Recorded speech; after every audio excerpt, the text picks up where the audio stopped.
연애하면서 느끼는 감정들을 한번 20대와 비교해서 좀 풀어보고 싶어서 영상을 찍어봤어요. 확실히 달라지긴 했어요. 물론 20대보다 경험이 더 많아져서 당연히 달라진 것도 있겠지만, 확실히 내가 어떠한 연애 가치관으로 상대방을 대하는지가 분명하게 차이가 있더라고요. 그래서 그거를 한번 이야기해 드려보겠습니다. 일단은 20대부터 말을 하면 그 주제가 말했던 걸로 유명하거든요.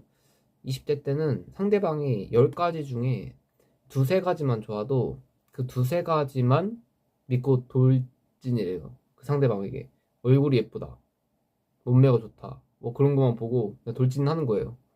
심지어 그 당시에는 성욕이 활발해요. 그래서 그 성욕의 활발함에 미쳐가지고 여자의 그런 두세 가지만 믿고 7가지가 어떻든 간에 돌진하는 거죠. 그건 알아서 맞춰가겠지. 막 약간 그런 생각했던 것 같아요. 돌이켜보면 정말 많은 남성들이 그랬던 것 같아요. 나쁜 건 아니죠. 그 상대방을 좋아해서 그런 점들이 좋아서 만난 거니까. 근데 나이가 들수록 그 에너지 쓰는 게 정말 힘들어요.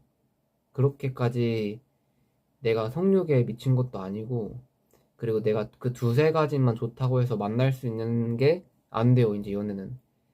성격도 가치관이 다 맞아야 되고, 그 가치관들이 맞는데도 하나가 안 맞으면 면회를 못 할 수도 있어요, 심지어. 그래서 30대로 바로 얘기를 해보면, 30대 때는 10개 중에 9개가 맞는데 하나만 안 맞아도 연애를 하기 힘들어 한대요. 근데 이게 진짜 맞는 말 같아요. 저도 이 한 가지가 정말 크나큰 단점이면 이 한 가지 때문에 연애를 못 하더라고요. 이게 사실 좀 많이 범용적인 얘기예요. 이게 가정사가 될 수도 있고 어떠한 특이한 성격 때문에 그럴 수도 있고, 그게 너무 각자 다르니까 제가 아무리 새로운 여성을 만나도 그것들을 보면 이제 연애가 힘들 수도 있겠구나라는 걸 많이 느끼기 때문에 연애가 점점 더 어려워졌던 것 같아요. 근데 최근에 연애를 하면서도 느끼는 게, 그 단점이 있는 거는 어쩔 수 없어요. 제가 선택한 연애는 어떻게 완벽한 사람을 만날 수 있어요. 그 상대방한테 저도 10개 중에 두세 개나 더 많이 뭐 단점이 있을 수 있잖아요. 그것들이 있지만 나를 다른 점들 때문에 좋아해줘서 저를 만나겠죠? 저는 그것도 알고 있기 때문에 반대로 생각해서 그 상대방이 단점이 뭐 한 개, 뭐 심지어 더 많다고 해도 그것들 때문에 못 만나겠다라고 하는 거는 조금 이기적일 수도 있겠구나라는 생각을 해봤어요. 그러면 내가 이 단점을 어떻게 해야지 가지고 또 그 상대방과 맞춰 나갈 수 있을까라는 걸 생각해 봤거든요. 일단 첫 번째는 그 단점을 위해서 내가 어떠한 점을 노력해 줄 수 있는지에 대해서 말을 하고 그러한 변화를 보여주는 게 중요한 것 같아요. 예를 들어 보자면, 저는 여자친구가 연락이 잘 안 돼요. 근데 연락이 잘 안 되는 사람을 처음 만나봤어요, 사실. 연락이 잘 안 되면 당연히 연락을 누군가는 맞춰줘야겠죠? 연락을 내가 덜하거나 그 친구가 연락을 잘해주거나. 근데 그 둘 다가 안 되면 그 상대방과의 연애가 힘들겠죠. 그렇기 때문에 저는 그 상대방한테 요구를 하기 위해서 저도 연락을 최대한 빈도수가 부담스럽지 않게끔 줄여 나가는 거예요. 단순하게 이게 연락을 누가 봐도 싫어서 줄이는 거랑 내가 노력해서 줄이는 게 티가 날 수 있게끔 줄이는 거예요. 그런 식으로의 나의 노력을 보여줌으로써 상대방에게 보다 요구할 수 있게끔 열정을 보여줌으로써 그렇게 어필을 한다면 그 상대방도 받아들이는 정도에 따라서 변화를 할 수도 있겠죠. 나는 이만큼 노력하는데 너도 나한테 이만큼 노력을 해야 되지 않을까? 이런 식으로도 되는 거죠.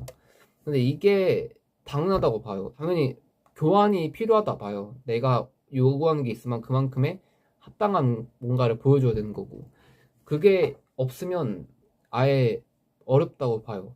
물론 정말 좋은 사람이면 맞춰주겠죠. 근데 그게 어려우니 그런 것들을 행동으로 보여줌으로써 그 상대방한테 변화를 요구시키는 거죠. 근데도 만약에 안 된다, 그러면 또 얘기가 달라지는 게, 그 상대방을 더 이상 못 만나는 방법이 가장 극단적인 예시고, 나머지 하나는 나도 똑같이 변하는 거예요. 기대치를 낮추는 거죠. 그 상대방에게. 그전에는 그만큼의 연락을 많이 했어서 잘해주겠지라는 기대치가 있었지만, 이제는 기대치가 점점 낮아져서 사실상 나도 연락을 안 하게 되는 거죠, 서로. 근데 사실 이런 연애가 좋지는 않겠죠, 이성적으로. 서로가 연락을 잘 안 하는 상대방인 거에 대해서 그만큼 보고 싶으면 연락을 더 하는 게 저는 더 이상적인 연애라고 보거든요. 그래서 뭐 저도 그렇게 지금 맞춰 나가 보고 있어요. 사실 이게 당연히 뭐 그 상대방 안 될 수 있지만 저만의 최대한의 노력을 보여줌으로써 그 친구도 연락을 좀 더 잘할 수 있게끔 이렇게 노력하는 게 좋은 연애라고 생각을 하거든요. 결론적으로 말을 하고자 하는 것은 상대방한테 그 단점이 있으면 서로가 맞춰가려는 그 노력이 있느냐 없느냐가 중요한 것 같아요. 우리가 연애를 하는 게 정말 어려운 게 그 단점 한두 개 때문이거든요. 그게 커요, 생각보다. 그것 하나 때문에 걸려서 연애를 못하는 사람도 있고, 애초에 그 다음 사람도 못 만날 수도 있어요. 그거의 단점이 너무 커가지고. 뭐 징크스가 될 수도 있고 트라우마가 될 수도 있고, 뭐 약간 그런 것들에가 너무 크게 사로잡아서 그 다음 상대는 그 단점이 없는 상대방만 보겠죠. 뭐 전적인 예를 봐도 다음 여자친구는 종교가 없는 사람을 만날 거다, 무조건. 집안 가정사 문제 있는 애 절대 안 만나겠다. 근데 이게 저는 다 내려놓고 봤을 때 그 상대방이랑 만나는 건 사실 운명적으로 만날 수밖에 없는 상대라고 봐요. 그러니까 이게 무슨 말이냐면, 우리가 어떤 상대방을 만나서 연인이 된 것은 이미 운명적으로 이루어진 거예요. 나의 자유의지가 당연히 있겠지만, 그것보다 내가 이 상대방을 정말 이끌려서 만나게 된 건 어쩔 수 없어요. 그게 정말 어떻게 보면 축복인 걸 수도 있어요. 근데 하지만 이 단점 하나만 가지고 그 상대방과 끊어버리는 것은 서로에게 되게 안 좋은 것 같아요. 나도 그렇게 어리숙하게 행동한 것도 아니고 그 상대방도 어리숙하게 행동하는 것은 서로 안 좋다고 보거든요. 그래서 우리가 어떻게 하냐면 그 단점이 변화가 되느냐 안 되느냐를 정말 진지하게 따져봐야 돼요. 우리는 다 변화시킬 수 있어요. 그게 안 된다고 그냥 확정을 지어버리기 때문에 사람이 안 변하는 거지, 우리 누구나 다 변할 수 있는 사람이라 보거든요. 어떻게 노력 없이 변할 수 있는 게 있어요? 노력을 안 하니까 안 변하는 거죠. 저는 그래서 그 상대방을 위해서 어떤 것이든 노력해줄 수 있어요. 근데 그게 와닿지 못하는 상대는 안 만날 수밖에 없어요. 못 만나요, 그 사람은. 그것들을 무조건 단정 짓기보다 먼저 성숙해져서 나의 그 성숙함으로 그 상대방을 설득시키고 이게 더 좋은 길일 수 있다는 거를 인도해 줌으로써 그 상대방이 변화할 수 있는 사람인지를 확인하고, 안 되면 그때 가서 다시 이 관계를 생각해 보면 되는 거예요. 근데 그러한 노력도 하지 않고 그냥 내가 그 상대방과는 안 맞을 거라고 단정 지은 거는 사실 나의 잘못이 더 클 것 같아요. 그게 가장 지금 하고 싶은 핵심의 예시예요. 30대 남자에게 하고 싶은. 저는 이게 제일 중요한 것 같아요. 내가 먼저 성숙해져서 내가 먼저 변화시킬 수 있는, 왜 더 좋은지, 왜 이게 더 합당한 건지, 합리적인지, 해야 하는지, 그런 것들을 다 나열을 해요. 설득을 시키고. 그래서 그게 전달을 해주고, 그런데도 그 상대방이 변하지 않으면 그때 헤어지면 되는 거예요. 이게 가장 이성적인 방법이에요. 감정을 추가시키면 사실 너무 어려운데, 왜냐하면 상대방을 너무 좋아하니까. 그것들을 배제시켜야 돼요. 우리는 그런 나이가 지난 것 같아요. 저도 정말 좋아하거든요.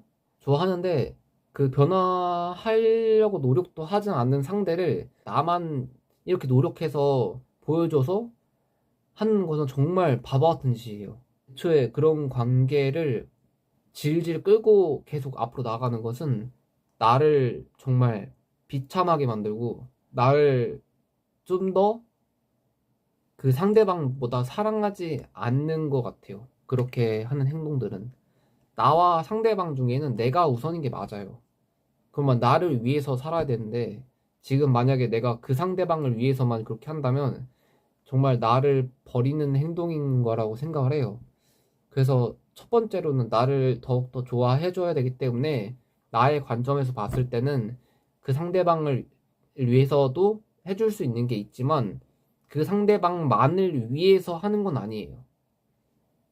그래서 그것들을 계속 이렇게 저는 생각을 해봄으로써 좀 더 나은 생각을 할 수 있게끔 계속 한번 고민을 해봤던 것 같아요. 저는 그래서 결국 다시 말씀드리고 싶은 게 30대 연애가 정말 힘들어요.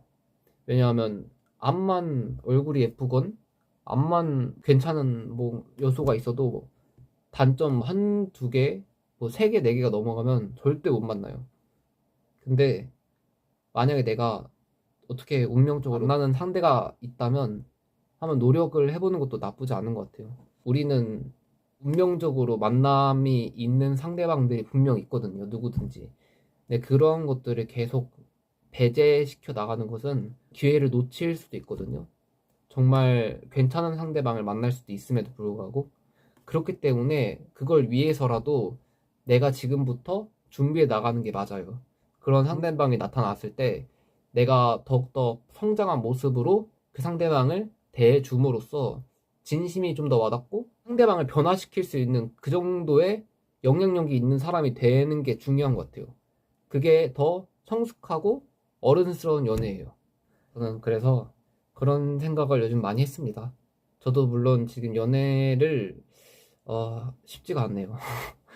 쉽지가 않은데 저도 풀어나갈 저의 과제라고 생각을 해요. 그래서 그 상대방을 위해서 최대한 노력해보고 안 되면 그때 가서 생각을 해보려고요. 그래서 이게 저도 영상을 찍어보니까 좀 더 마음을 이렇게 다잡게 되고 좀 더 정리해 볼 수 있는 좋은 시간이었던 것 같아요.